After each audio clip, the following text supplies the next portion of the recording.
senator is elected to stand, to examine, to question, to decide, and when necessary, to resist. This is what I intend to do. So let the complaint be examined. Let the evidence be tested. Let the law speak. I will answer in the proper forum with documents, with facts, and with the calm confidence of one who knows that accusation is not proof, that attacks couched in legal veil do not constitute the truth. And before the Filipino people, I must say what is plain. A complaint without nexus is not justice. A complaint without evidence is public injury, official favor, corrupt consideration, or abuse of office is not accountability. It is machinery. It is pressure. It is a warning shot fired at those who refuse to kneel. And if that warning was meant for me, Mr. President, then the answer is very clear. It failed. The complaint against me speaks of amounts. It speaks of dates. It speaks of suspicion. But suspicion is not evidence. Amount is not corruption. Political inconvenience is not probable cause. An accusation, no matter how loudly repeated, is not proof. It is a theater. It is pressure. It is machination. Let me state the legal defenses plainly on the allegations against me. The law did not define the limits of liberality among friends. They did not say that friendship must stop at a number chosen by one's accusers. They did not say that generosity becomes criminal merely because the amount is substantial. What the law forbids is not liberality. It forbids corruption. What it condemns is not friendship. It condemns the sale of public duty. At least I stated the truth. At least I faced the issue. At least I did not hide behind silence. So I ask, what of those who receive support, gifts, donations, favors, or assistance for their own electoral campaigns and keep them beyond public scrutiny?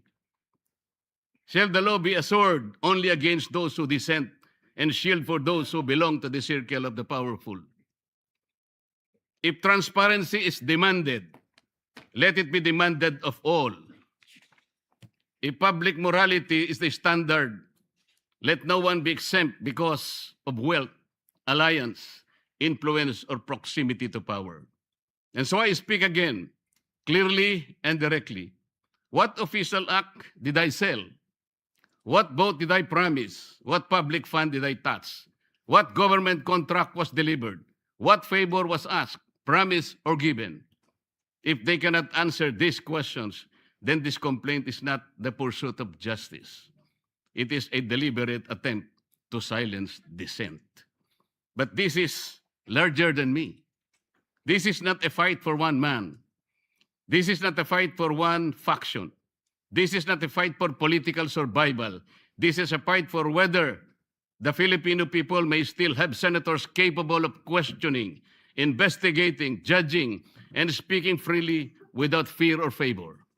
When this chamber is called upon to sit in impeachment proceedings, we are not merely politicians. We are senator judges. We are bound to listen, to weigh evidence, to apply the Constitution, and to act according to our conscience. That responsibility cannot be curtailed by fear, pressure, harassment, or manufactured accusation. No one should be allowed to intimidate a senator judge into silence. No one should be allowed to punish a member of this chamber for ensuring that impeachment must be governed by law, evidence, due process, and conscience. Whether one favors or opposes any party in those proceedings, that's not the point. The point is whether the Constitution shall speak above political convenience. I will perform that duty, Madam President. I will listen. I will weigh the evidence. I will obey the Constitution. I will not prejudge. I will not be dictated upon.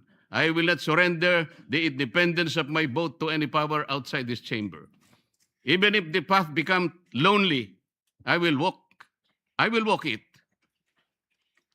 Even if the attacks become heavier, I will endure them. If my voice becomes inconvenient to the powerful, I will continue to speak the way I should. The same is true of the Senate's investigation of the flood control scandal. That inquiry must continue. It must not be weakened. It must not be derailed. It must not be silenced.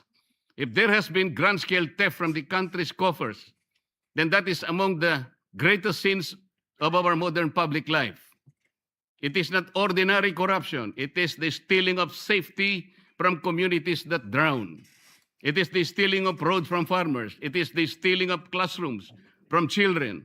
It is stealing of medicine from the sick, wages from workers, and hope from taxpayers who labor honestly while others feast on public money. No senator should be silenced when the duty is to follow the trail of the public's money. No committee should be weakened when the task is to expose corruption. No voice should be threatened when the question before the nation is whether the billions intended for the people were ransacked by bandits of insatiable greed. I do not fear imprisonment. I fear a country where freedom itself is imprisoned. I fear a republic where legal processes are twisted into weapons, where dissenting voices in the Senate are mechanically trimmed down, and where the rich and the powerful elite manipulate institutions so that only their chosen voices may be heard. While others may refuse to speak because of threats, I will not. Madam President, I will not let fear write my narrative. I will not let intimidation decide my vote. Make me bleed, and I will still shout out to the high heavens for truth and justice. Push me against the wall, and I will still push back with all the lawful strength that conscience, evidence, faith, and duty can give me. Not with violence, not with hatred, not with recklessness, but within the Constitution, in my hand, the law in my shield, the truth as my voice, and the Filipino people as my reason. Nelson Mandela once spoke of a democratic and free society as an ideal for which he was prepared, if necessary, to die. I do not compare myself to Mandela. I am too little to even try, Madam President. But I understand the burden of that lesson. Freedom is never preserved by the silent. It is preserved by those who still speak when silence becomes the safer choice. And so I say this to those who believe that cases can frighten us, that accusation can tame us, that pressure can make us forget the oath we took before the people. You have misread the Senate. You have misread the Constitution. You have misread me. May I repeat? I will answer this complaint in the proper forum, calmly, firmly, and with evidence. I will sit in impeachment proceedings with conscience, impartiality, and due regard for the record. I will pursue the examination of flood control anomalies with courage, fairness, and determination. I will not allow public funds meant to protect our people from floods to disappear into the hands of those who already have too much. I will not allow the greatest theft of our time to be buried under intimidation. Even if I am the only one left standing, I will stand. Even if my voice is the last one they wish to hear, I will still speak. Even if the path becomes lonely, difficult, and costly, I will continue because the oath I took was not ceremonial. It was not a line recited for record. It was a solemn charge from the Filipino people to defend the Constitution, to guard the public trust, and to act with courage when silence becomes convenient. Let those who weaponize the law answer to history. Let those who steal from the people answer to justice. Let those who seek to silence dissent understand this. A senator who remembers his oath cannot be purchased by comfort, cannot be subdued by threats, and cannot be defeated by fear. Madam President, kaya po ba nila kong ipakulong? Kayang-kaya po nila. Nagawa nga po nilang umimbento ng krimen laban sa akin. Kamakailan lamang po, hindi pa nagtatagal, dito rin sa bulwagang ito, somebody said, sometimes you need to bend the law to be able to please the people. Am I right, Mr. Secretary Remulla? Secretary Remulla, then Secretary of Justice, now Ombudsman, said loudly, yes, sir. So pwede na nang baluktutin lahat, kagaya ng pambabaluktot na ginawa nila. Pero sinasabi ko, Madam President, they can imprison me, they can arrest me, but I tell them, they still will not win. Itaga nila yon sa bato. Madam President, before ending, let me share the declarations of our Lord God in Isaiah 54:17. No weapon forged against you will prevail. You will refute every tongue that accuses you. This is the heritage of the servant of the Lord. This is their vindication from me. Maraming salamat po.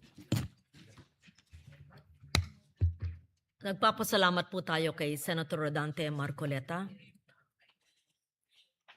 If there are no interpellations, may we ask the Majority Leader for the Yes, referral? Madam President. Madam President, may we refer the speech of the distinguished gentleman from Tarlac and Pampanga, Senator Marcoleta, to the Committee on Rules? I so move. No Madam objection? President. Hearing none. So referred to the Committee on Rules. Yes. Madam President, I think Senator Marcos is seeking the floor. We recognize Senator Amy Marcos. What's the pleasure, Dr. Thank you. I'd like to make a privileged speech as already reserved from last week. Is this, Madam President, a privilege speech or a question of personal and collective privilege? Because we have Personal yet- and collective privilege. because we have yet to Yes. dispense with, proceed to the reference of this. If it's a question of privilege, we will Yes. accede, Madam President. Yes, I rise on a matter of personal and The collective good lady privilege. senator has indicated that she's rising on a matter of personal and collective privilege. We recognize once again Senator Amy Marcos. Thank you very much. Magandang hapon po, Madam President, our Majority Leader, the ladies and gentlemen of the Senate. I rise today on a matter of personal and collective privilege to address a pressing issue of utmost national importance. For far too long, our Filipino people have been left uncertain, confused, deliberately kept in the dark regarding the true intentions behind the continuing and increasingly belligerent efforts to upend the new Senate leadership and, worse, to amend the Constitution. The Filipino people deserve clarity. The Filipino people deserve honesty, and above all, the Filipino people deserve at least the truth. Madam President, today I will not rely solely on my own words. I will present before this chamber a short video containing documentation, footage, and statements directly connected to the ongoing efforts toward term extension and charter change. With your permission, therefore, may we now direct the technical team to play the video presentation. Bakit nagpalit ng liderato sa Senado? May I be allowed to humbly move to declare all seats vacant, Mr. President? With 13 affirmative votes, 10 negative votes, and 1 abstention, the positions in all the positions in the Senate is hereby declared vacant. Bakit ito nilusog?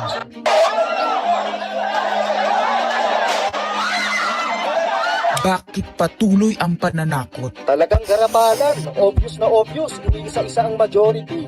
Bakit may panggigipit? Pinakakasuhan ng Ombudsman si Senator Rodante Marcoleta ng plunder at indirect bribery. Bakit may pambabaluktot ng kwento? Nililito nila ang publiko. Ang kainan ay naganap alas 4 ng hapon. Ang barilan alas 7. Pinagmamalaking lang may nangangamusta. Si Camille Villar ang unang nag-update. Saka sila nagsi-reply. Last convo, 4 p.m. Next chat, 10 p.m. Bakit may demolition job? Bakit may pait? Bakit hindi matanggap? Napakaraming bakit. At narito ang mga sagot. Pero bago ang katotohanan, wasakin muna natin ang kasinungalingan. I, Alan Peter Shram Cayetano, having been elected to the position of Senate President, hindi nagpalit ng liderato para sa impeachment. Hindi totoo ang pinapakalat ng mga nabulaga. Ito this time, medyo nagkabulagan. Kabulagan. Ang impeachment ay labanan ng numero. Hindi ang mga Duterte aligned ang dapat mangamba, kundi ang mga sa umpisa pa lang ay may hatol na. Ang sinasabi, sir, ng ibang mga kritiko, itong Senate leadership shake-up ay tungkol lang daw sa impeachment. Lahat na i-connect. As I told you, may 12 kami. Si Bato is 13. So kahit nawala naman siya, ang pinag-uusapan dito is whether or not you will be able to get 16 votes. Hindi siya ang pagmumulan ng 16 votes. Wala siya doon eh. 12 kami. Bakit kami magkuku? May 12 na kami kung ang pinag-uusapan lang natin ay impeachment. Actually, 9 lang ang kailangan para ma-dismiss. Yes, 12 kami.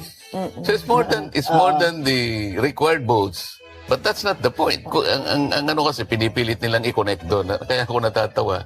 Where is the connection there? Gusto pang ipa-inhibit ang mga tinatawag nilang Duterte-aligned senators. Nananawagan pa ng partial kuno at pagiging patas, pero sa publiko, may mga pahayag na hindi makakatakas. While VP Sara is in power, the threat of a full-blown Duterte comeback is still a very real and present danger. Bakit ganito ang desperasyon? Bakit hindi maikubli ang gigil? No. Bakit natataranta ang lahat? Mr. Speaker, I move to endorse to the Senate the resolution setting forth the articles of impeachment. Narito ang pagsisiwala. Noong April 22 sa Soler, nagkita si Tito Soto at House Speaker D para pag-usapan kung ano ang papakialaman sa 1987 Constitution habang nakaupo si Bongbong Marcos. Kasama ni House Speaker D ay si South Cotabato Congressman Ferdinand Hernandez. Kasama ni Soto ay ang dating Senate Secretary na si Mark Mendoza.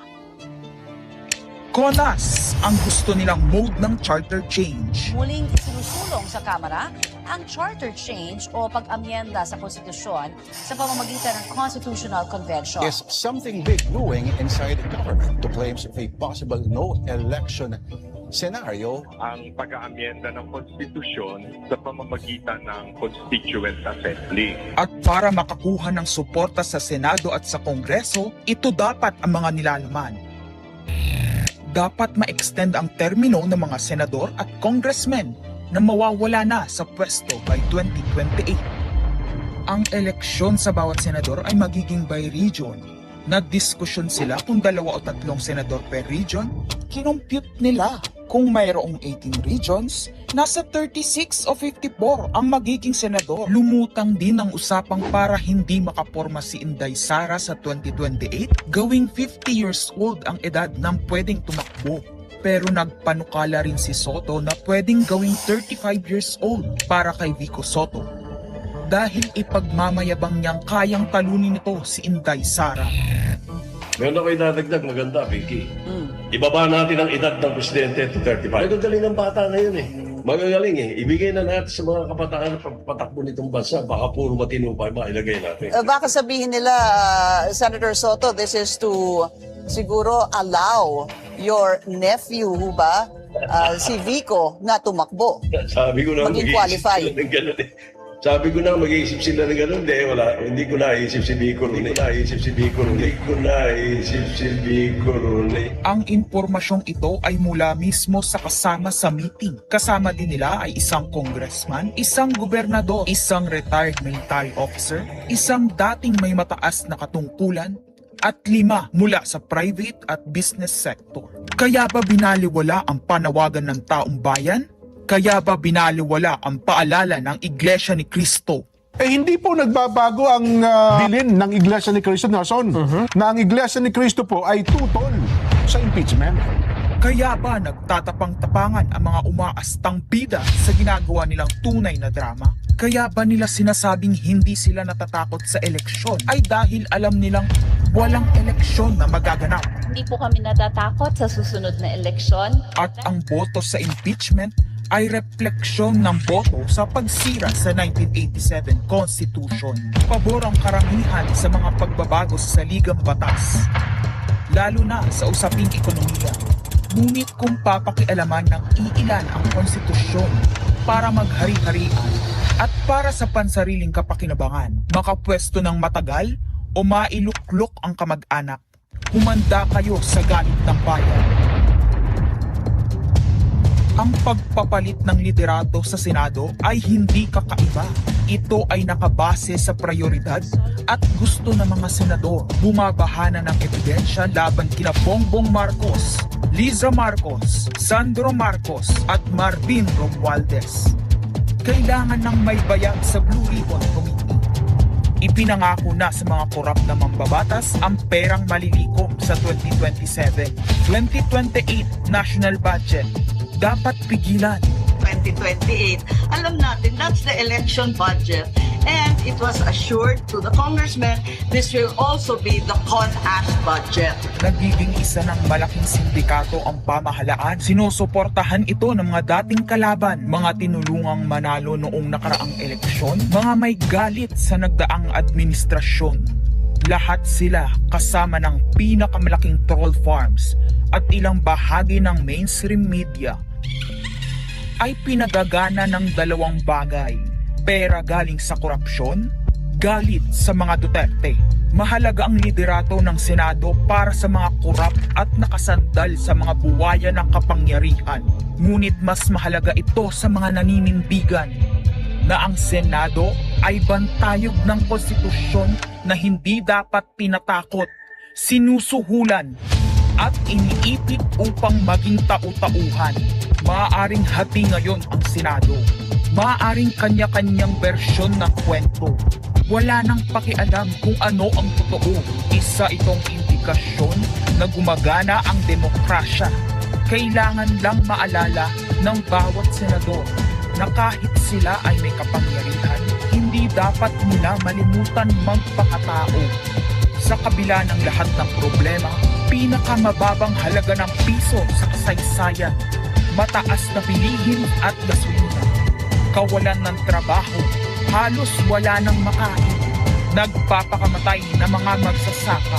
Ang inuuna ay politika, impeachment at kung ano-anong propaganda para mabalik ang kontrol sa Senado ng mga nangako na maisakatuparan ang pagpapahaba ng panahon sa kapangyarihan.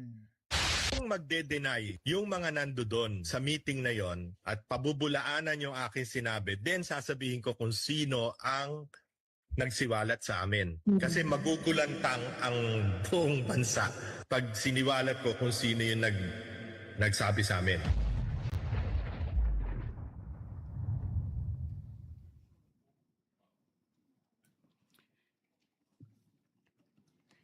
Impeachment, no elections, term extension. Ito ang inaatupag ng ilang mambabatas na nagiging mambubutas ng sikmura ng taong bayan. Inuuna ito kaysa gutom, trabaho, kalusugan, kabuhayan. Gusto nilang pahabain ang paghihirap ng Pilipino, gusto ata nilang gumapang ang bayan sa dusa, gaya ng paggapang ng mga buwaya sa kaban ng bayan at konstitusyon. Ginoong Pangulo, Ginang Pangulo, hindi ko inaakalang aabot sa punto ng buhay ko na ako, isang Marcos, magtatanggol ng 1987 Constitution, isang saligang batas na isinulat laban sa aming pamilya. Pero sa huling pagbisita ko sa libingan ng mga bayani sa puntod ng aking ama, pinaalala ako ng mga katagang nakasulat sa kanyang himlayan, Pilipino. At bilang Pilipino, bilang isang lingkod bayan, bilang isang kaisa-isang anak ni Ferdinand Marcos na may lakas ng loob na tumindig para sa ating bansa, dapat protektahan natin ang saligang batas ng Pilipinas. Nitong mga nakaraang linggo, hindi lang ako basta Pilipino, hindi lang ako basta senador.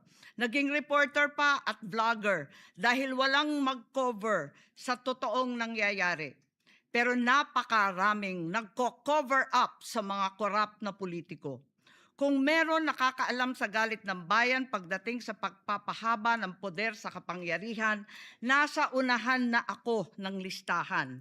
Hindi ako makakapayag na walang maisabuhay sa mga aral ng kasaysayan.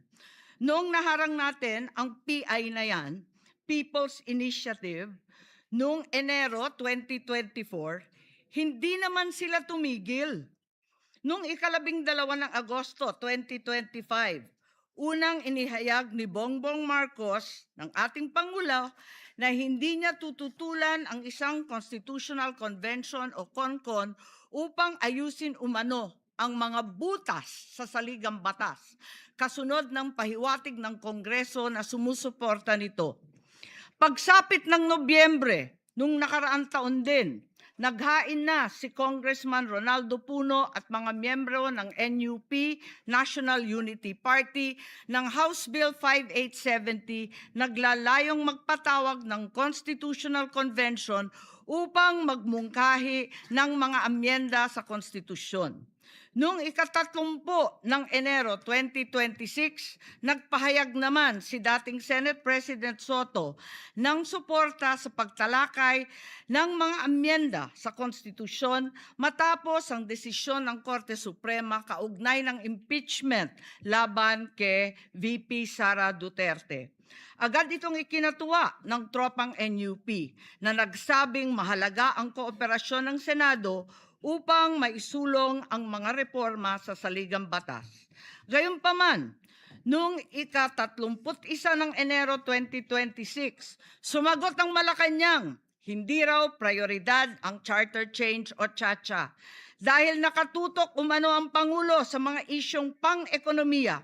Isang pahayag na inilabas matapos magpahayag ng suporta si SP Soto noon sa pag-amyenda ng konstitusyon. Sa gitna ng debateng ito, naghain noong ika-7 ng Pebrero 2026 yung dating ARTA, Rabindranath Kilala, ng isang radikal na panukala, buwagin ang Senado, pati na rin ang Kongreso at lahat ng lokal na sanggunian, paltan ng isang National Legislative Assembly, maari umano makatipid ng hanggang 1 trilyong taon-taon.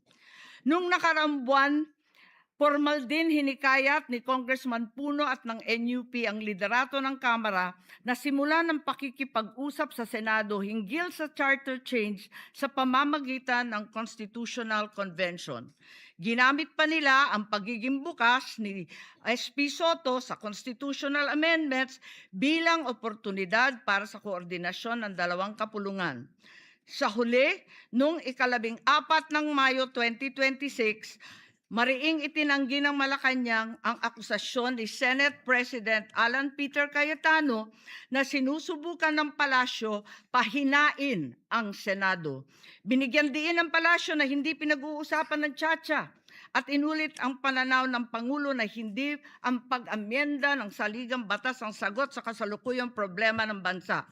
Ngunit hindi ito ang nangyayari sa labas ng palasyo. Ang NOEL at term extension ay buhay na buhay sa mga patay na patay sa kapangyarihan. Pagkat sa kasalukuyang ika-20, ika-20 Kongreso, maraming panukalang naglalayong baguhin ang konstitusyon. Mula sa House Bill 368 ni Congressman Abante na nagsusulong ng CONCON hanggang sa resolution of both houses number 1 ni Congressman Garbin. Sinundan pa ng resolution of both houses number 2 naglalaman ng mungkahing ibaba sa 35 anyos ang minimum age requirement ng presidente at ang vice-presidente 30 ang edad. Bukod dito, Congressman Richard Gomez naghain ng resolution number 3 upang amyendahan din ang Constitution. Meron pang resolution number 4, nagmumungkahi gawing 3 taon na lamang, 3 magkakasunod na termino ang panunungkulan ng mga senador. Nariyan ang House Resolution 460 ni na Congressman Oreta, Congressman Remulla, Congressman Dasa at iba pa na bibigyan linaw daw ang kahulugan ng forthwith sa impeachment. At mula noong Abril, habang hinihikayat ng mga congressman na bumoto sa impeachment, malakas ang ugong ng NOEL sa 2028. Lumutang na rin ang mga detalye. Magte-term extension ang mga congressman. at madadagdagan ng 3 taon na mananatiling nakaupo sa pwesto hanggang 2031. Ganon din, 2028. Ganon din ang mga senador, pati ang Pangulo, hanggang 2031 na raw. Kung may eleksyon man sa 2028, sa lokal na lang. Kaya, Visayas o Mindanao ka man, suportado ng iglesia o hindi, walang problema dahil walang eleksyon. Kaya ang tanong ngayon, ayaw ba talaga ng palasyo sa Chacha o kunwari lang? O talaga bang wala ng respeto sa Pangulo? Bukod kay Lito Banayo, napakarami kong sources patungkol sa mga meeting na naganap para sa isinusulong na Constituent Assembly o CONAS. Mga kalipunan ng mga politikong hindi nananalo sa mga matataas na posisyon, inaambisyon nila. Kung hindi kayang manalo sa boto, baguhin na lang ang konstitusyon. Noon pa man, hindi ako naging hadlang sa pagbabago. Kung para lamang sa ekonomiya at ikagiginhawa ng buhay ng Pilipino. Pero magagaling ang mga buwaya. Tahimik na gumagapang upang malamon pati ang konstitusyon. Kung nagsisinungaling ang mga nagsumbong sa akin, kung sasabihin kasinungalingan ang sinabi ko ngayon at ang pinalabas, hinihikayat ko ang mga senador ngayon sa ating bulwagan. Ipangako natin sa taong bayan na may eleksyon sa 2028 mula sa presidential hanggang sa lokal. At Madam President, magiging masaya akong mapatunayan na mali ako. Dahil ibig sabihin nun, mananalo ang tama. In the interest of time and that this chamber may proceed with its scheduled legislative business, I will not entertain any interpellations at this juncture and would rather allow the facts in the video as well as confronting this nation to resonate fully with this chamber and the Filipino people. I urge this body to look deeply into what we have witnessed today, act with vigilance, courage, and fidelity to the Constitution we swore to defend. Maraming salamat po. Thank you. Madam President, may I make Yes, we recognize Senator Mig Subiri. point of order? Madam President, the point of order. Under Section 93, 94, 95 on Unparliamentary Acts and Language, I just want to point out that the video that the lady senator presented was obviously opinionated, a propaganda tool, right? It's should be stricken off the record, Madam President. And it's unparliamentary. We've seen videos presenting evidence on issues that are taken up on the floor.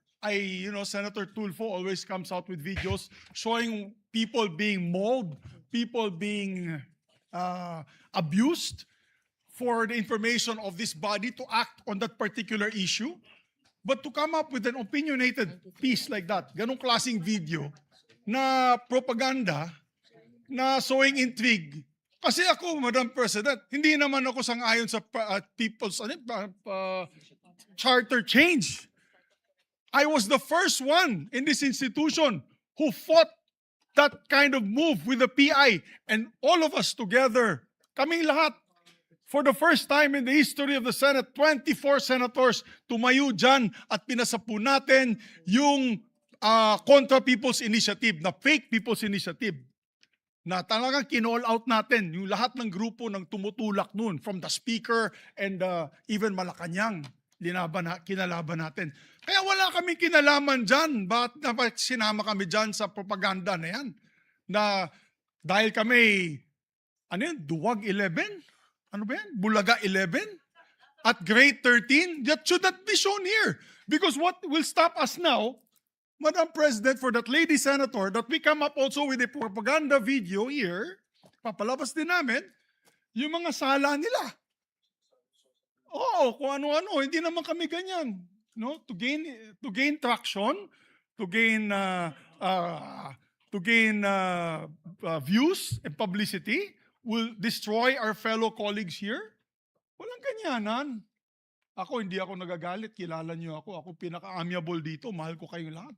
Pero hindi tama yung pangyayaring iyon. Hindi ba? Kung galit po kayo, magsalita po siya dyan, mag-aalis siya sa gobyerno niya, mag-aalis siya sa kapatid niya, murahin niya kapatid niya. Pero wag naman niya idamay yung mga tao na walang kinalaman dyan. Katulad niyan, never ako kinausap ni Senate President Soto. Never ako kinausap ng mga kasamahan ko dito about charter change. Kasi alam din nila, tutol ako. Tinanong ko din sila, wala silang kausap, wala silang kinalaman, wala silang alam sa charter change. This whole group is just nodding, shaking their heads. There is no such thing. Inday-badiday na ba tayo dito sa Senado? Kaya nga sinasabi, we're a circus. I apologize to those who are watching. They think we're a circus. We are a circus because this type of language that we are pushing in this August chamber, it's unparliamentary, Madam President. It is unparliamentary. And I'll tell you now, these people here, ladies and gentlemen, in this body are not in favor of any amendments to the Constitution. We just want to bring back the integrity of this same chamber. Cannot we discuss that as a group, as a body, that we fight for our integrity, for the good name to be brought back, for people like Jokno, people like Tanyada, people like Aquino, people like Salonga, even Frank Drilon, people like Miriam Defensor Santiago, Joker Arroyo, who stood here for what was the best times of our institution. Have we forgotten that and we've made it already like a circus, Madam Chair? I do not agree. Because I'm not Macamarcos. I'm not, so when you come up with a propaganda tool like that, hitting all of us, it makes us look that we are, nasa panig po kami ng mali at nasa panig po kami ng mga demonyo. Diba? May panindigan po kami lahat dito, Madam President. So therefore, you can see my passion on this. I move to strike the horrible propaganda video off the records of this great institution, Madam President.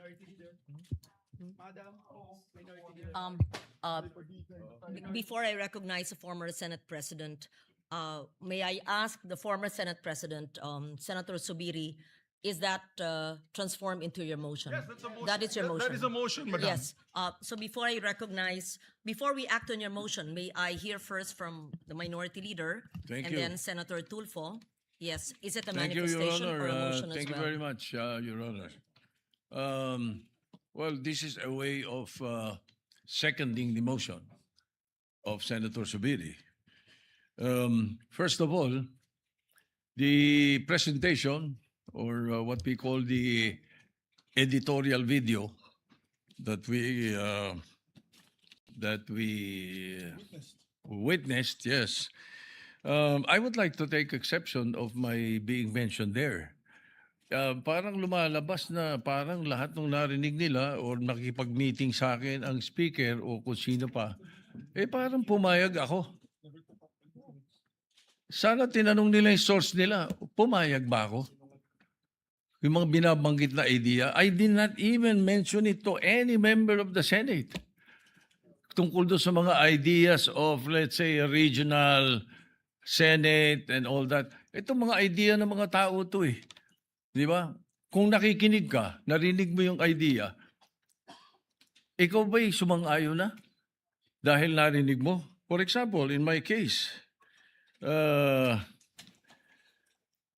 I have never been in favor of charter change. Never. From the day I became a senator up to the present, ang dami namin pinagdaanan dyan. Ang mas gusto ko, CHA. C-H-A, not charter change. Ang kailangan natin, CHA, character change. That is what we need. Kaya kung merong, let's say, may idea ang Speaker of the House, gustong kausapin ng Senate President at sinasabi nila, meron silang mga membro, ganito, idea ganito, nag-idea ganito. Ay, ibig sabihin ba nun, mali na kagad ako dahil narinig ko? Did I agree? Ang sabi ko pa nga, if we're going to change or amend, not change, amend, ang nabanggit ko. If you're going to amend the Constitution, baka ako pumayag sa isang bagay lang, sabi ko. At yun may kumbaga sa in jest ko pa sinabi. Sabi ko, ibaba natin ang edad. Bakit sa Amerika, 35 years old ng presidente? Ang senator, 30. Bakit sa atin 40 and 35? Kaya mali pa rin yung sinasabi doon sa isa sa comment sa the distinguished lady na sinasabi, gusto ko raw iakyat into 50 para ma-disqualify doon sa Sara Duterte. That's not true, Mr. President, Madam President. That's impossible. I never said that. Di ba? And I have nothing to do with the proposal for any elections of Sara Duterte in 2028. For all you know, I might vote for her. Di ba? Ano ba yan eh? Hindi pa pwedeng porque pinag-uusapan, narinig mo, yun na kagad. At saka lalabas dito na para bang ako'y nakikiisa. I have nothing to do with the allegations of Chacha. I heard the proposals. I never brought it up to my colleagues, any one of them. Hindi ko binanggit eh. As a matter of fact, there was one time na sinasabi yung meeting daw namin, Senator Lacson was there. He dropped by because he had the board meeting. Tapos sabi ko, tama-tama, nagkamali siya ng pasok. Andun lang kami. Well, it's not a room. It's just the VIP area that's open, very open. Sabi ni Senator Lacson, anong ginagawa niyo rito? Nagkamali ako ng pasok. Hindi, sabi ko, nagkwentuhan lang kami. Sabi ko, at tinanong ko pa siya, ilan ba yung kwartong pinapagawa sa new Senate building? I even asked him that. Bakit? Sabi niya, why? Ito kang kako, yung mga congressmen gustong gawing regional. Gusto nilang gawing 36 ang mga senador. Sabi ko, tatanong ko kung kakasya ron. We were joking. So yung mga source na nakikinig ng mga kwento, parang they make it sound sinister. Mag-ingat po tayo sa mga ganong kwento. Hindi ko sinasabing hindi nangyari. Nangyari. Yung nag-usap kami, nakita kami. As a matter of fact, you will not be surprised. You should not be surprised if I often see Bojidi. Because Bojidi is my golf mate. Ang mga golfing friends namin, every now and then, nagkaka-dinner kami. And during that time, na pinag-uusapan nila yung na binabanggit na nag-meeting daw kami dahil sa Chacha. Parang ganun ang dating eh. That's not true. Ang talagang topic namin was the new TW777 of Honma Meres. It's a new set of clubs that Speaker Boji was telling me that he wanted to buy and asked me if I've tried it already. Kami mga golfing buddies na grupo. Even Dom Mendoza was there because Dom Mendoza is NPC also. He's the Secretary General of NPC. So pagka nakikita-kita kami, almost, every 2 weeks? Every month, we have an NPC meeting. We always miss you, Madam President, because you seldom attend. So hindi dapat masamain kung nag-uusap-usap ang mga politiko. Kung may mga idea mga politiko. That's why I really take offense. I take exception to what was presented. But I don't care about what the other mention or the other things that were mentioned. But as far as the issue of my involvement in Chacha is concerned, I vehemently deny. Definitely, I have nothing to do with that. And I second the motion of Senator Subiri that the editorial video should be stricken off the record because it appears na parang mayroon tayong sinister na plano na kasama kami. Thank you. Yes. Madam President. Thank you very much. Just so that there's a proper order, according to who first raised his hand, I saw Senator Erwin Tulfo. I saw Senator... I am objecting to the motion, Madam President. Let me just... Senator Sherwin Gatchalian, was it? Senator Kiko Pangilinan and Senator Ping Lacson and Senator Bam Aquino, Senator Rafi Tulfo, and Senator Rodante Marcoleta. I hope I am not accused of favoring the minority, although I heard the good senator. Yes, Senator Marcoleta may speak after Madam Senator President, Erwin. Yes. I think I need to be heard because I am the one who objected to the motion. Oh, there's been an objection. Okay. Yes. The others are seconding the motion of Senator Miguel Zubiri. Yes, And Madam President, Senator I think Dante Marcoleta is objecting to the motion to delete off the record the privileged speech.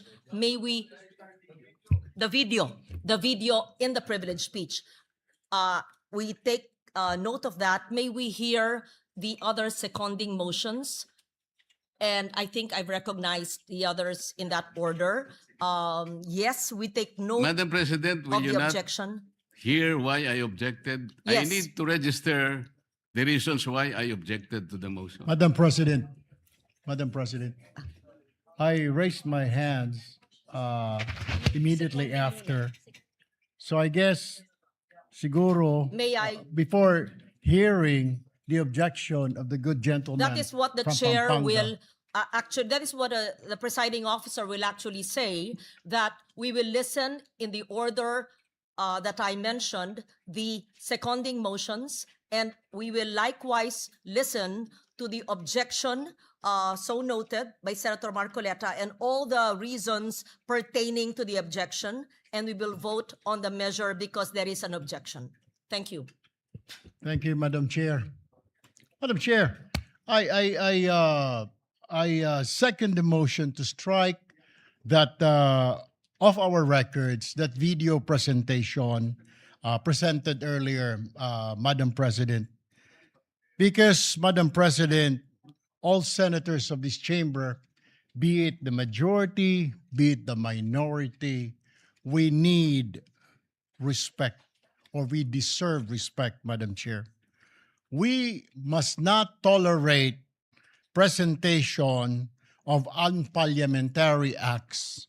Yung ating institusyon, Madam Chair, isisirain doon po sa video presentation. Nasisira po yung ating ikanga institusyon. And what we're trying to do, Madam Chair or Madam President, instead of trying to regain yung credibility of this Senate, ano na lamang po at babanatan po natin mismo ang ating institusyon. Wala pong iniwan yun, Madam President, na sisirain po natin ang sarili nating tahanan. Mabuti po sana kung facts-based po yung mga iprinisit na kanina. Haka-haka lamang po. Akala ko nga po, fake news yung pinapanood ko, which I believe is fake news, which I believe is just an opinion, an idea of one person or one group, Madam President. I think, so I therefore seconded the motion that that video recording be stricken off the records of the Senate. Thank you, Madam President. Take note of that. Next is Senator Kiko Pangilinan, we recognize. Thank you, Mr. President. I likewise support the and second the motion to strike off the record the video, Mr. President. Clearly, disinformation has no place in this chamber, Mr. President. Sowing of intrigues has no place in this plenary hall, Mr. President. Fake news has no place in this plenary hall, Mr. President. And I say this by presenting the facts, Mr. President.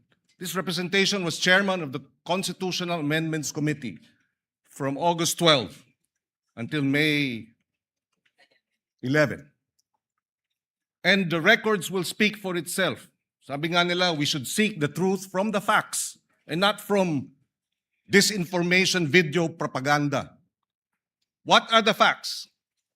From August 12 until May 11, Mr. President, the Committee on Constitutional Amendments never held hearings on constitutional change.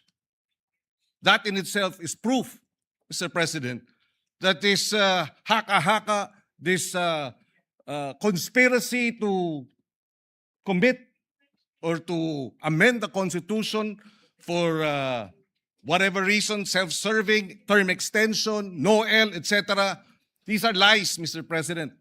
At least in this plenary hall and in this chamber, the Senate did not entertain charter change under my watch as chairman. of the Committee on Constitutional Amendments. For the record, Mr. President, and I support the striking of the record, that it be stricken off the record, Mr. President. Thank you. We take note of that, Senator Pangilinan. Just for the record, so that it is clear that's Rule 34, Section 93. Acts and language which offend the senator or any public institution shall be deemed unparliamentary. And Section 94, no senator under any circumstances shall use offensive or improper language against another senator or against any public institution, just for the record. We recognize then Senator Sherwin Gatchalian. Thank you, Madam President. Madam President, for the record, never ho namin napag-usapan po ang charter change. CONAS, CONCON, People's Initiative, never po lumabas yung pangalan ng charter change sa aming pag-uusap. Nag-uusap po kami tungkol ho kung paano ho natin maiayos ang mga problema ho ng ating bansa. Higit sa lahat, paano ho mabalik ang tiwala ng taong bayan sa ating institusyon.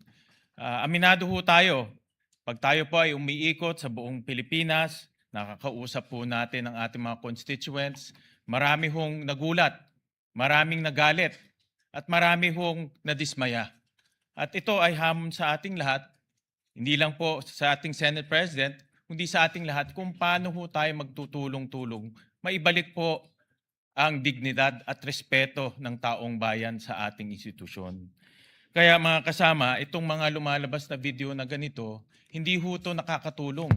Bagkus, ito rin po ay magkakaroon ng negatibong epekto sa pananaw po ng ating mga kababayan sa institusyon na mahal ho natin, ang gusto ho natin protektahan.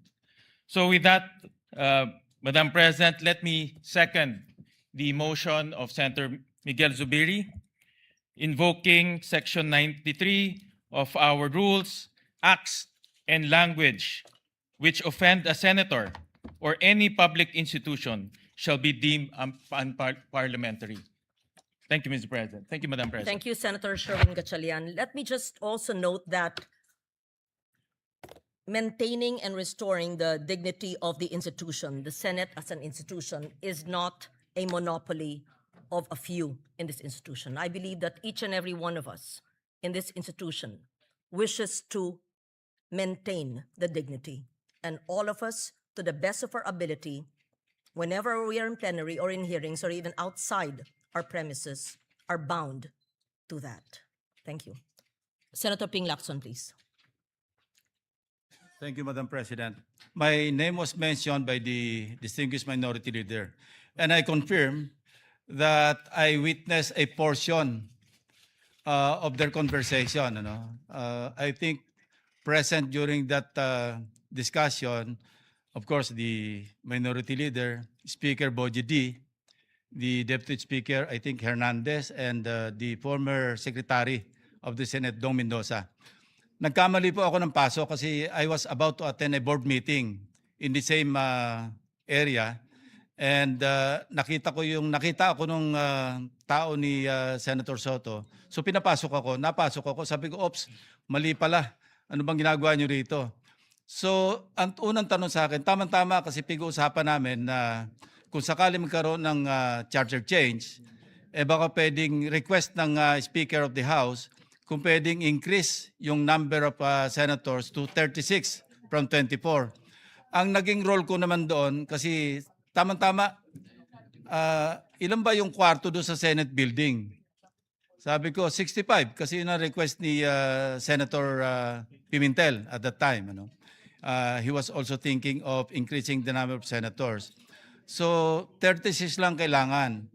So after that, and I confirm na probably ako yung sinasabi ni Lito Banayo na source because immediately or the following Thursday, we used to have this Thursday Eating Club attended by Lito Banayo, Gringo Hunasan, and several other personalities. Some former senators, former congressmen, incumbent congressmen, sometimes Governor Rodito Albano would be there, ex-Congressman Suplico, and several others.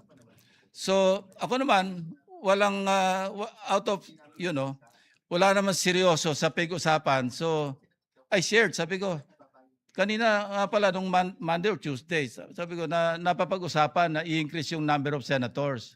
So parang kwentuhan lang yon. Kung seryoso yon, hindi ko ikukwento kasi sensitive kung seryoso. And I also confirm the manifestations of several of my colleagues in the minority na never naming napag-usapan yan in as many caucuses that we held or we had, no, in different places.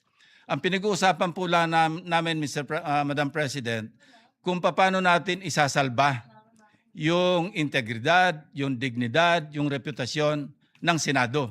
Wala po kami ibang pag-uusapan na kaya kami magpaplano na mag-take over sa Senate leadership para sa CONAS. Never. I confirm their earlier statements, Madam President. So, kanina nabanggit ni Minority Leader Tito Soto na ang unang press statement ng ating distinguished Senator from Ilocos Norte, kaya raw babaguhin yung age of qualification. Itataas daw from 40 to 50 para ma-disqualify si VP Sara kasi hindi pa siya mag-50 in 2028. Baligtad po ngayon ang sinasabi. At baligtad doon sa katotohanan, dalang narinig ko usapan nila, ibababa yung age ng mga senador, hindi po si Presidente. Mga senatorial candidates, ibababa from 40 to 35. Nagbiro pa nga ako, ng Presidente, I mean, nagbiro pa nga ako, sabi ko, partner, para ba kay Vico Soto yan? Nagbiro pa, in jest, of course, Mr. President. Oh, Madam President. Yun po yung takbo ng usapan. So, paano nabuo yung istorya? Nakatakot-takot po yung mga video. Wala pong katotohanan. Kaya nung na-interview po ako ng media, sabi ko, outright lies, flat lies. Kasi hindi po totoo na napag-usapan doon na itaas yung edad, yung qualifying age, pagtapo ng Presidente sa Vice Presidente from 40 to 50 para ma-disqualify. Nothing could be farther from the truth, Madam President.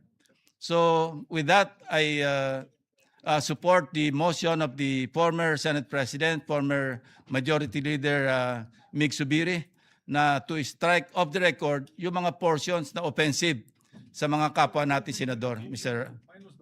Yeah, minus the whole video. I support that motion, Madam President.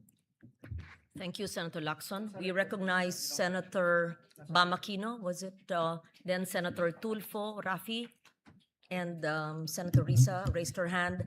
Just for the information of Senator Marcoleta, it's not that I'm delaying the reasons for your objection, sir. We are listening to the seconding motions. Thank you.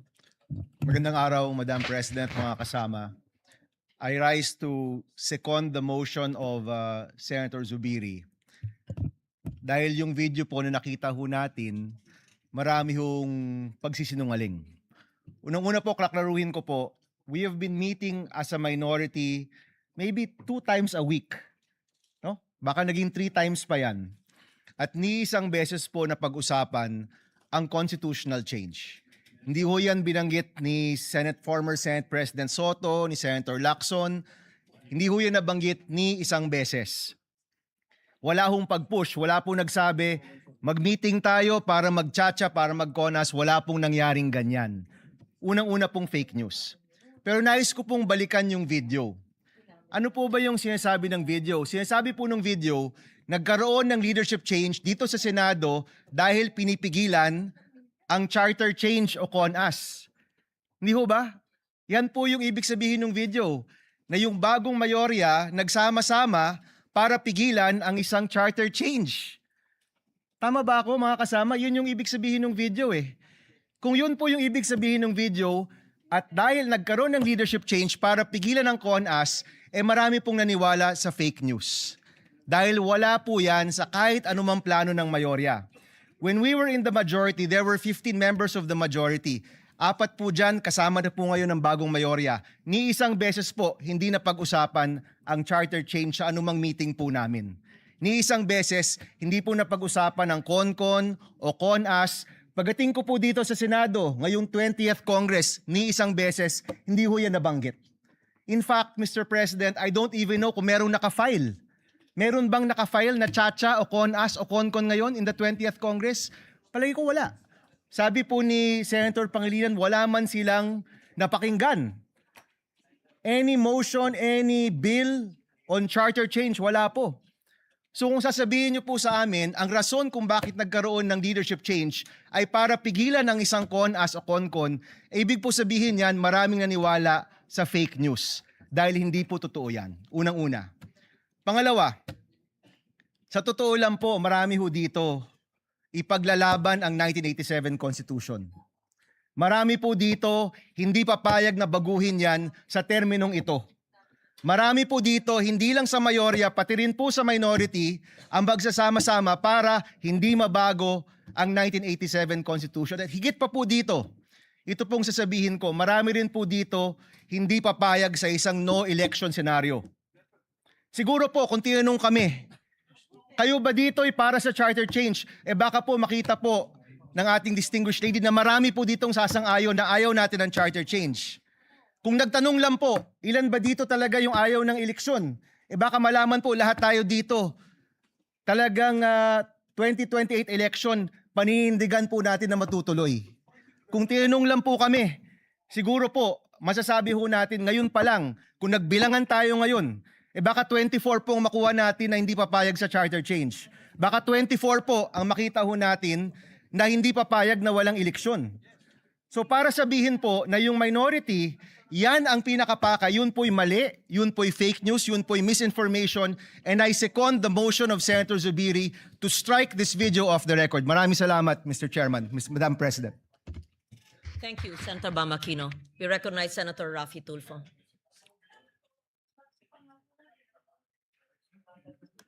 Madam President, I support the motion of Senator Mig Zubiri to strike sa record yung video presentation ni Senator Amy Marcos.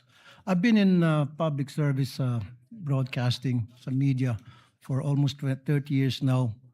First time na ako nakita ng house show presentation kanina. But before that, let me tell you this. Sana wag nating gamitin yung plenary para sa mga conspiracy theories natin. Sana maging totoo lang tayo. Again, babalikan natin yung sinasabi ko, experience ko sa media. 30 years na po ako sa media.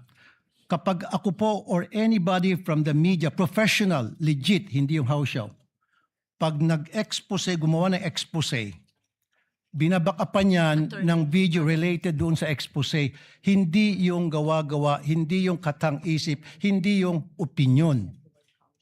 Pag naglabas ng expose ang isang tao, especially dito sa bulwagang ito, dapat related doon sa sinasabi noong senador.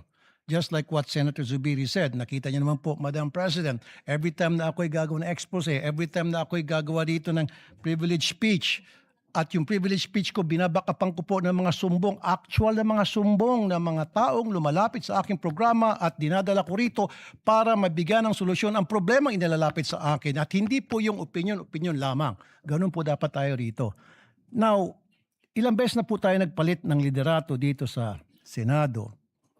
Every time nagkaroon ng palitan, ngayon lang po ako nakita na nagkakaroon ng kaguluhan. Why? What's wrong? Dapat hindi na po. Let's move on.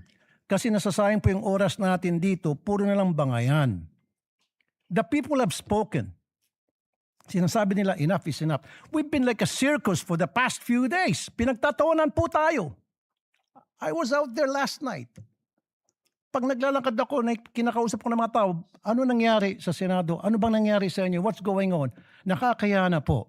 Ang panawagan ko, magtrabaho na lang po tayo. Itigil na po natin to mga kung ano ng mga nasa katang-isip natin. Let's move on because we were voted, elected by the people para magtrabaho, hindi para magbangayan. Maraming salamat, Madam President. Maraming salamat po. Tayo po ay nakikiisa rin sa sinabi nyo. May katanungan lang po ang presiding officer because we are using either the Filipino language or English.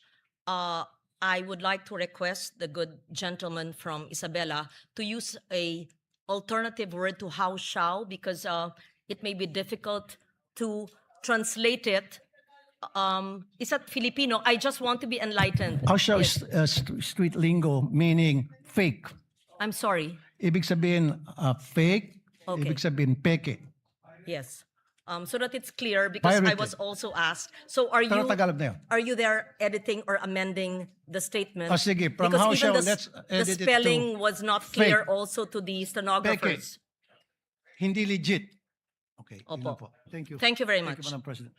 Since we're talking about parliamentary language, may we also cite that everyone uses either English in its traditional form and Filipino and or other languages of the 120 languages of the Philippines. Thank you. Senator Risa Ontiveros. Thank you. Salamat po, Madam President. Madam President, sinusugundahan ko rin po ang motion ni Senador Mig Zubiri na strike ang video po na iyan sa record nitong sesyon. Ulitin ko lang po ang sinabi ko last week sa sarili ko namang privilege speech. Ganito na ba kababa ang inaabot ng politika sa Pilipinas? Na hanggang dito sa floor ay magbabatuhan tayo ng putik. Sanay naman tayo sa pakikipagdebate, pagtanggap ng batikos at pagsagot sa mahihirap na tanong. So, hindi ako sensitibo sa puna. Sanay ako dyan. Pero, Madam President, ang pinakita po na video ay fake news. Hindi ko yan pwedeng hayaan kasama ng ating mga kasama na andyan na lang unchallenged. Delivering a privileged speech is not the same as having the privilege to have fake news entered into the official record as if it were evidence. The materials presented made serious claims about the intentions of fellow senators, including allegations about pursuing charter change without presenting proof sufficient to support those conclusions. Kung may alegasyon tungkol sa charter change, ipakita ang boto, panukala, o aksyon. Huwag naman hahantong pa, gaya ni sinabi ng kasama natin, sa conspiracy theories. Dear colleagues, we can argue hard without lowering the dignity of this chamber. Last week, nag-privilege speech po ako tungkol sa barilan dito sa Senado. Napakarami pong nagsabing magtatanong sa akin pero wala naman ngayon. At ngayon, may bago na naman pong kwento. Ibang storya na naman po ang gusto ngayong linggo. Nakakahiya na, please. Araw-araw na lang bang ganito? Huwag naman sanang dumating ang araw na wala na tayong mukhang maiharap sa mga Pilipino. At for the record, gaya din ng sinabi ng maraming kasama, malinaw naman ang track record ko na mariin na pagtuto sa charter change at gaya ng sinabi ng mga kasama, wala pong pinag-usapang charter change. Muli, Madam President, for the record, sinusugundahan ko po ang motion. Salamat po, Madam President. Thank you, Senator Risa Ontiveros. May we recognize Senator J.V. Ejercito. Yes, thank you, Madam President. Likewise, may I also put on record that I support the motion of Senator Zubiri that the privilege speech of our colleague be stricken off the records.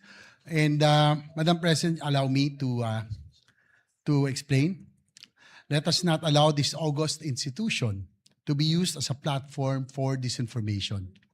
Fake news is already a serious problem in our country, one that continues to mislead the public, distort important issues, and erode trust in our institutions.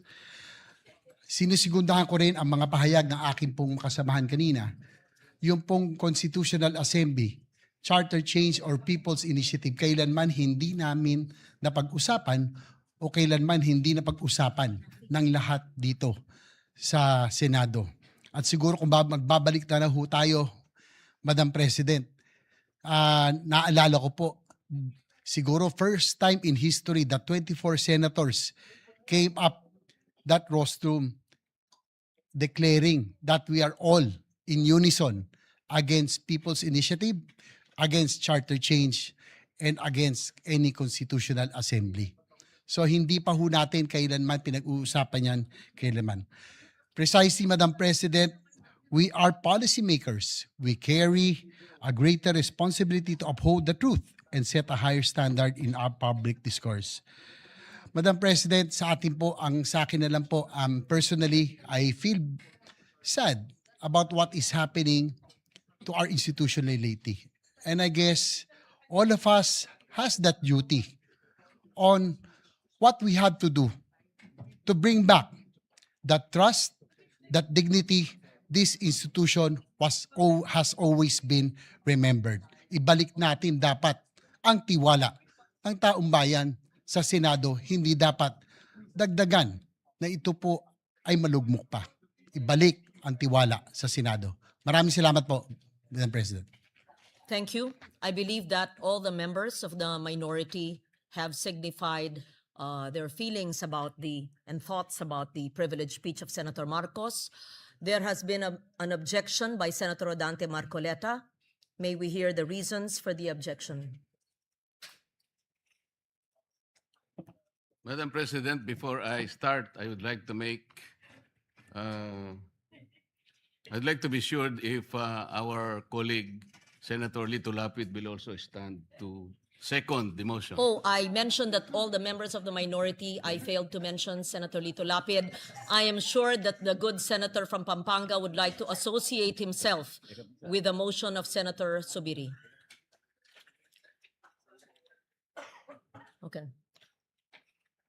Madam President, Proceed. I got his word. He is not seconding the motion of my amiable friend, the former Majority Leader, Senator Mig Zubiri.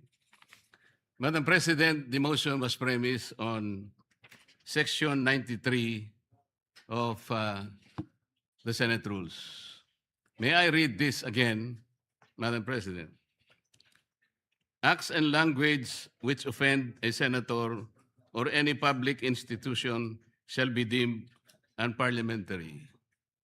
Madam President, I have not heard any word from Senator Jaime Marcos that offended the sensibilities of our counterparts in the minority. I think what is being objected to, Madam President, which is not covered by the rules, are the videos that were presented during or before her speech. Pwede ko bang malaman, Madam President, kung yung pinay-strike out, kasama po yung video na nakita natin na kung saan ay nagsasalita ang ating kasama, Senator Risa Ontiveros. Kasi po sinabi niya, while BP Sara is in power, the threat of a full-blown Duterte comeback is still a very real and present danger. Sa akin po, walang problema yun. Opinion niya yun eh. And we have to respect that opinion. Yan po ba'y pinaalis natin? Gusto ko lang pong malaman, isa-isahin natin. Pangalawa po, nakita ko rin po yung sarili ko. Kasi po, ako'y naanyayahan sa isang television program, tinanong lang po ako, totoo po bang merong connection yung coup? Kasi po, ang tawag coup eh. Hindi naman po coup, yung karaniwang nangyayari po sa buhay ng Senado yun eh. Palitan talaga yan. Maraming beses na po yan. Ang sabi ko po, kasi kinukonekta daw nila sa impeachment. Sabi ko, hindi po siguro. Sabi ko, dahil sa ngayon 12 kami. Hindi mo kinakailangan naming mag-coup para lamang i-prostrate natin yung impeachment. Palagay ko po, hindi. Yung po bang opinion ko na yun, tatanggalin?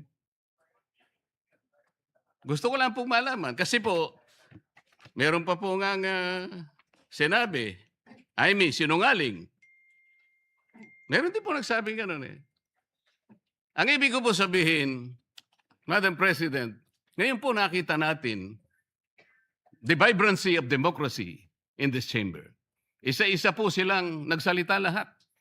Nabigyan ng pagkakataong ipaliwanag ang kanilang panig. Hindi po ba maganda ngayon na nakita ng taong bayan, nagamit nga lang po yung kanyang presentation. Pero naging daan para mapakinggan ng buong mamamayan. At sila na po ang final arbiter, Madam President. Ako nga po eh. Ako nga po. Kailan lang nag-privilege speech ang isa sa atin dito. Habang nagsasalita siya. Pinadaan niya ang isang slide na merong isang papel, na merong takip, at pagkatapos merong nakasulat, care of Congressman Marcoleta, 500. Isang kapirasong papel na tinakpan. Nung hindi pinatos ng media, kinabukasan, nagpa-interview siya, hindi minsan, 2 beses, para lamang ipangalandakan ang importansya ng papel na may takip at merong nakasulat, care of Kong Marcoleta, 500. Nagsalita po siya sa media 2 beses at paiimbestiga raw ako sa ombudsman. Dahil po ba sa media nangyari yon at hindi dito? May diferensya po ba? Wala. Walang diferensya yun. Pareho lang yun. Napakasensitibo natin sa ibang banda. Pero hindi natin nakikita ang ginagawa natin. On the other hand. Bakit po hindi nasasagot hanggang ngayon yung tanong ni Senador Risa? Bakit po tayo nagkaganito ngayon, Madam President? Kasi po, napigilan lang akong magtanong. Ngayon ko na po tatanong. Alam po ba ninyo kung bakit tayo nagkaganito, Madam President? Kasi po matagal ko nang sinasabi, 9 na buwan na po ang nakararaan, ngunit ayaw nating ituloy ang pag-iimbestiga sa flood control scandal. Isang pinakamalaking nakawan sa ating bansa. Parang ninakawan ng isang pamilya sa tanghaling tapat at ang mga magnanakaw ay hindi nakamaskara. Nakakurbata lahat. Nakabarong Tagalog. Paano hindi masisira ang kumpiyansa ng mamamayan kapag tinalikuran natin ang ganong pananagutan? Ano pong sinabi pa sa akin? Imbes na sagutin nila yung privilege speech ko noon, na sa pamimilit ko na, ito pong tungkulin natin eh. Naging PNP chief kayo. Ako po'y humanga sa inyo noon. Hindi ko na ikukwento yung lahat ng ito. Bakit ngayon? Bakit hindi natin gawin lahat yon? Alang-alang sa interes ng bayan. Kaya po tayo sumadsad ngayon dahil yung pananagutan na yun, pinipilit po nating pigilin. Ang dami po nating pinagtatakpan. Tumayo siya, imbes na sagutin niya ang aking sinasabi. Ano po sinabi niya? Kung ano-ano po sinabi, nagpalabas din po siya ng napakaraming video na kinakampihan ko si Diskaya, nag-bla-bla-bla, na ang asawa ko raw ay independent na ganito. Lahat po. Pati yung tayo ko sa Congress noon, na sinasansala ko yung mga kasama ko because ngayon ko lang nakita ang Vice President, nagpipresent siya ng budget for 2025. Inaaglahi siya sa budget 2022 and 2023. Yung mga ganun po. Bakit po ngayon biglang nagbago ang kulay natin? Bakit po ganyan tayo ngayon? Bakit po napakababa? Siguro po, kung may pagkakataon tayo, maring bukas o makalawa, makikita po ninyo yung complete video yung nangyari nung Lunes, May 11, 2026. Kung paano, alas 7 pa lang ng umaga, nandito na yung tropa ng NBI na nakipag-coordinate sa opisina ng OSAA. Sapagkat balak pala nilang hulihin ang isang senador. Hindi po ba? Nagkaroon na po ng admission. Tinanong ko pa nga yung ating former SP kung nakita niya yung warrant of arrest. Pinakita ba sa'yo? Sabi naman niya, hindi. Naniwala po ako ron. Ngunit bakit sinabi niya, kung mag-coordinate kayo sa OSAA. Alam po ba niyo, Madam President, kung ako po ang Senate President, kaya ko lang naman ginagawang halimbawa ito, Madam President, dahil hindi naman po ako magiging Senate President. Kung ako lang, hindi ko papayagan yon, Madam President. Bakit po? Respeto na lang sa premises ng institusyon na ito. Gawin niyo ang gusto niyong gawin. Huwag dito. Nakikiusap ako, utang na loob. Huwag dito. I will do that. Pero ano po nangyari? And the rest is history. Hinabol po ng hinabol, kamuntik na pong nahulog sa hagdanan ng Senator Bato. Ganun po ba ang pagtrato sa isang senador? Sinasagot ko po yung tanong, bakit po tayo nagkaganito? Isipin po ninyo, bakit hindi kayo magsimula doon? Meron po bang isa sa mga minority counterparts natin ngayon, Madam President? Meron po bang isa na sumama sa akin nung ako'y nagsasalita na parang si John the Baptist, ako na lang ang isang nagsasalita. Ituloy natin ang investigasyon. Meron po ba silang lakas ng loob na samahan ako? Madam President? Wala po. That's why I'm objecting to the motion. Wag po tayong balat sibuyas. Wag po tayong balat sibuyas. Salamat po, Madam President. Yes, thank you very much. That is noted. Senator Rodante Marcoleta, we recognize the Senate President. Good afternoon, Madam Chair, Madam Senate President, dear colleagues. Let me start with a biblical principle. Kung anong ating itatanim, yan ang ating aanihin. Baliktarin po natin. Ito po ang ating inaani ngayon. So balikan natin ano ba ang ating tinanim. So allow me to put on record 3 topics. First, ano ba ang karapatan at responsibilidad ng bawat senador? Number 2, when we talk about the dignity ng Senate at yung kasagsagan, kailan ba nag-umpisa yon? And pangatlo, na tingin kong pinaka-importante, ano ba priorities natin and how do we move forward? So, dun muna tayo sa ano ba ang karapatan at responsibilidad ng bawat senador. Gusto ko pong sabihin sa sarili ko at sa bawat miyembro ng Senado na hawak mo yung beat. Mga senador, hawak natin ang beat. Ano po ibig sabihin? Hawak natin ang mic, lalo sa mga panahon na to. Kahit sino po sa atin ang magsalita ay news sa panahon na ito. So kung pipiliin natin ay pag-usapan ay edukasyon, katulad ng sinabi ni Senator Bam sa kanyang vlog, yun po ay mapupunta sa record.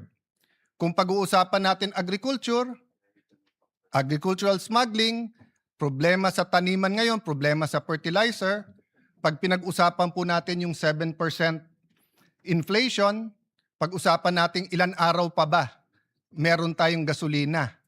At yung po ba ay katulad nung the last 60 days na dagdag ng dagdag o panipis na po ba ang supply worldwide? Pag pinag-usapan natin fiscal space po natin at dolyar sa peso, hawak po natin ang beat eh. Tayo po ang pwedeng magdikta kung anong pag-uusapan. Pero tignan po natin yung interview since May 11. Dalawa lang naman eh. Paano palitan muli si Alan Cayetano? At pangalawa, bakit bumaksak ang dignidad ng ating Senado? Okay. I'm talking in general ha. Pa-isa-isa po, may nagsasalita tungkol sa inflation. Kanina lang po, si Senator Raffy Tulfo ay sinabi nga niya na dapat yung mga importante sa ating bayan. Pero ito pong Thursday, Friday, Saturday, Sunday, ang pinag-uusapan po yung 13-11. Pinag-uusapan fireworks. Pinag-uusapan papalitan. I'm at your service and I am at your disposal. Show me 13 hands or 13 signatures. I will even administer your oath if you want to. Ano po ang nasabi po last week? Bumaksak daw po ang Senado. And alam niyo po, kasundo ko si Senator Win. I wasn't joking. I was making him smile, but I would vote for him. Pero sabi niya kanina, ibalik ang dignidad ng Senado. Okay, I'll take it with good faith. Ang problema, Senator Win, yan ang narrative ng minority eh. Na simula nung Mayo 11, bumaksak.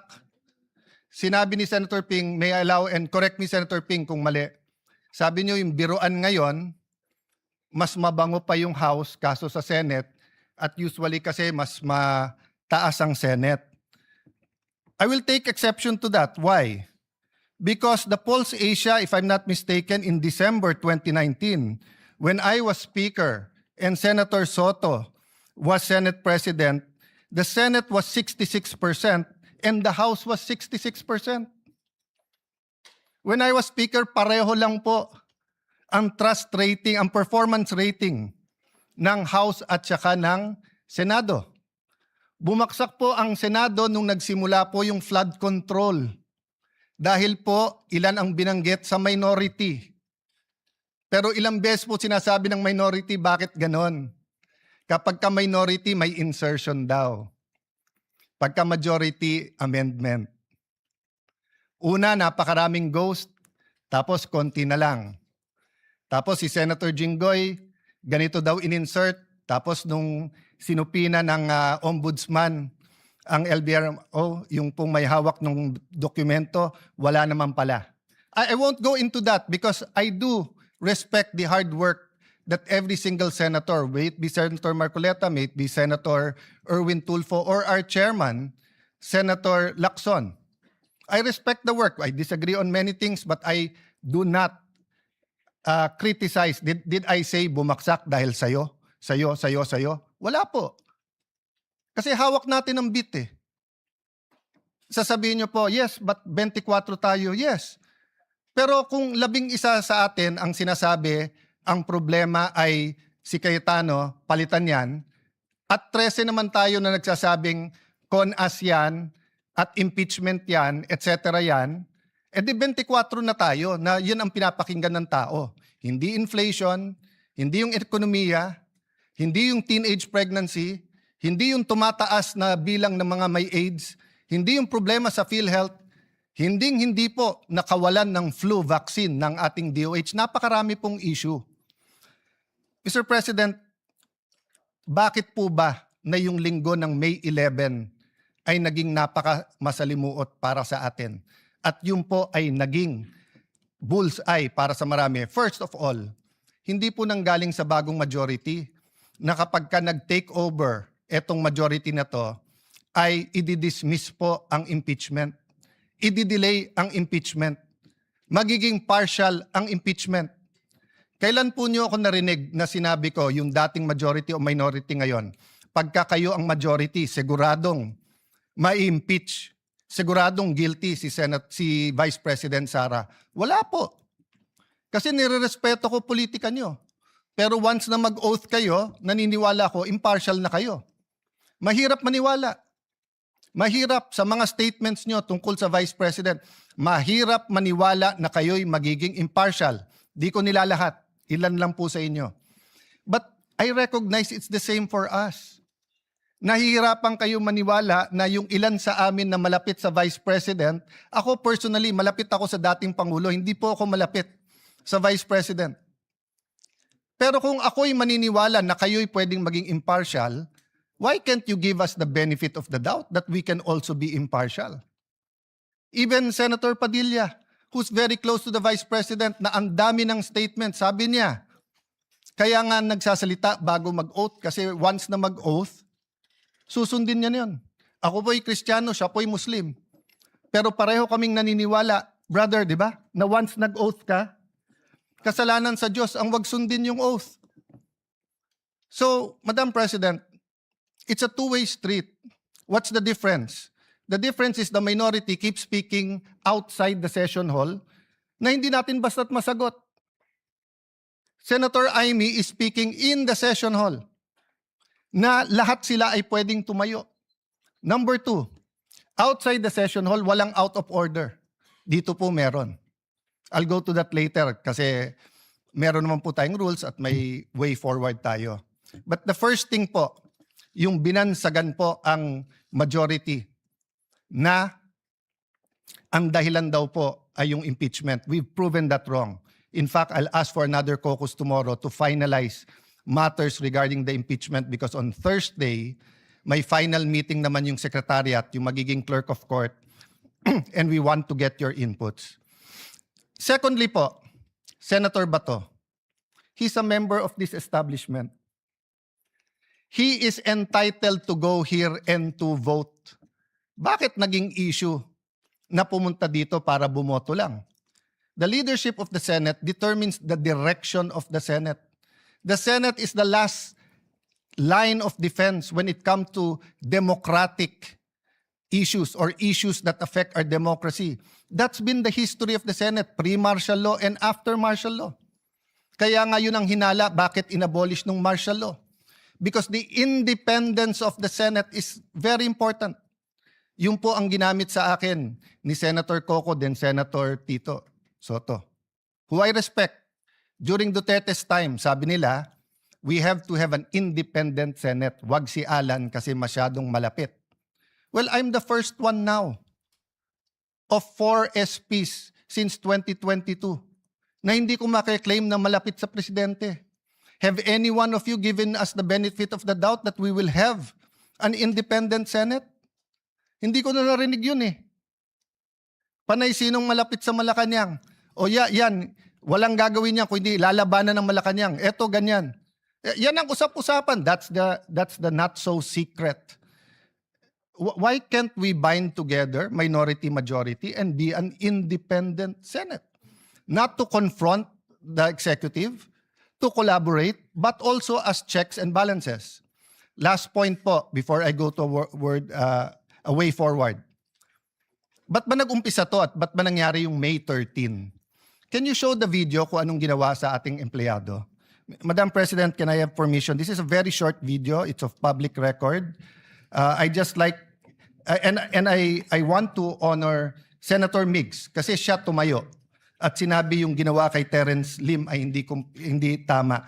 But I didn't know na ganito pala ang problema. Wag na yung buong video ng buong pangyayari ng May 11. Yun lang pong ginawa kay Terence Lim.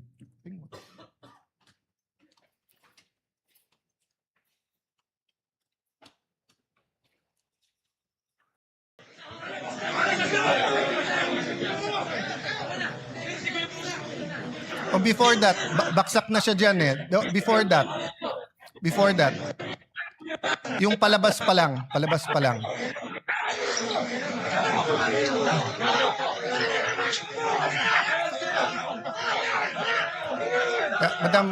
Madam Chair, may I ask, kahit na naghalo yung video, but yung palabas pa lang,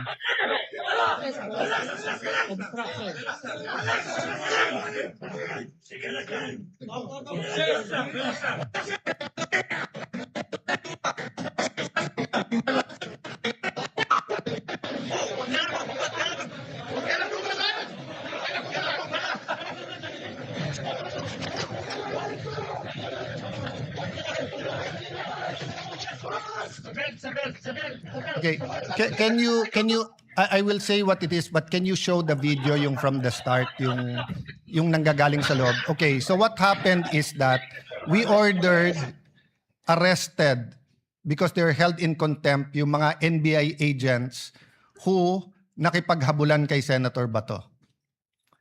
When they were leaving the building, nagtutulakan, kinuha ng mga taga-NBI at ginulpe si Terence Lim.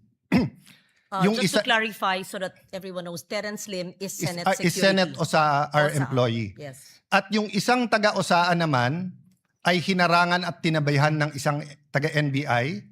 Nung gulpi at dapa na siya, lalo pang ginulpe, ayaw siyang palapitan sa medical at nung siya'y binuhat, dinadala siya at pinosa NBI. Okay? That's inside our premises. Have I heard anyone say that the dignity of the Senate is at stake here because the NBI ay nanggulpe sa loob ng ating premises, ayaw sumunod sa order ng Senate President at tinatakot pa ang ibang OSAA at isasakay sa kotse at dadalhin sa NBI. Isa lang po sa minority ang narinig ko po. Si Mig Zubiri, former Senate President. Did you ever hear me say anything about that? No. Because we're all waiting for the independent investigation. Do you have the video para kitang-kita? Okay. Guys, kanina ko pa sinasabi, excuse me, Madam President. We have the video. Can you show the whole video? Kahit yung yes. yung palabas pa lang, kahit na sabihin yung hindi kitang-kita siya doon. Mula sa simula, please, yung video. Yung palabas pa lang sila Terence doon sa harap. Who's in charge of the video? Oh. Yes, may we request While they're preparing it, the Madam Chair, technical to show the video this is from the what start? will set the tone of why our OSAA was on high alert on Tuesday and Wednesday. And that is why they were wearing vests, and that is why they had to have weapons. Because the NBI was treating the Senate like a palengke.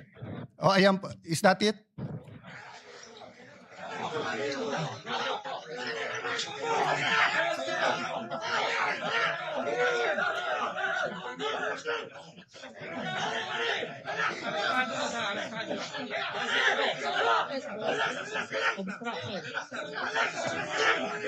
The person in white on the ground is Terence Lim, OSAA, And all or those Senate who are security. holding them back are NBI. Yung NBI pa ang pumipigil. Ang pulis nakatingin lang. Yeah, continue the video.